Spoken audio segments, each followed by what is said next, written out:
Salam, pencinta sejarah.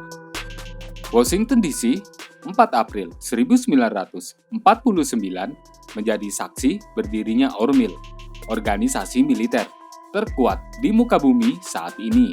Ya, ORMIL ini disebut dengan NATO, North Atlantic Treaty Organization.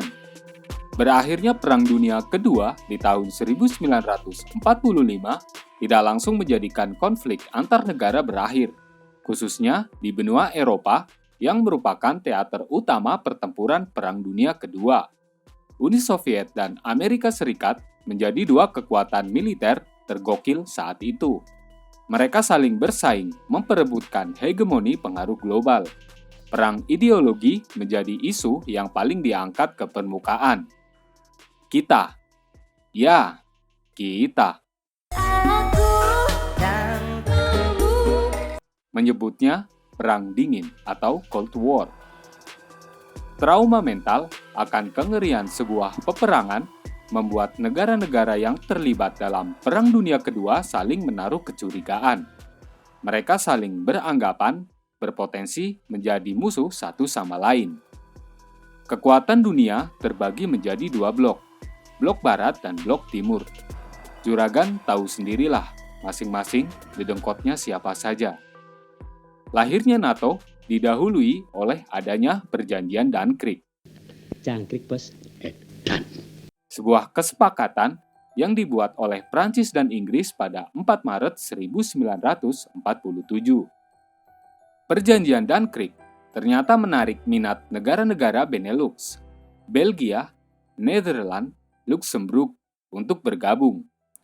Akhirnya, gabungan negara ini membuat perjanjian baru pada 17 Maret 1948 dengan nama Perjanjian Brussels. Perjanjian ini bertujuan untuk mendekatkan ikatan kerjasama di bidang politik, ekonomi, kebudayaan, dan militer. Negara yang tergabung dalam Perjanjian Brussels mencoba menarik Amerika Serikat untuk membantu menjaga keamanan di Eropa. Langkah diplomasi dilakukan kedua belah pihak secara intens. Mereka menyepakati pembentukan aliansi militer dengan menggabungkan negara anggota Perjanjian Brussels dengan negara-negara Amerika Utara, ditambah Portugal, Italia, Norwegia, Denmark, dan Islandia. Aliansi militer. Inilah yang nantinya disebut dengan NATO. Tercatat di tahun 2020, negara yang tergabung dalam NATO sebanyak 30 negara dan 9 negara sebagai mitra global. Dengan kekuatan gabungan tersebut, masih yakin berani melawan hegemoni dedengkot NATO saat ini?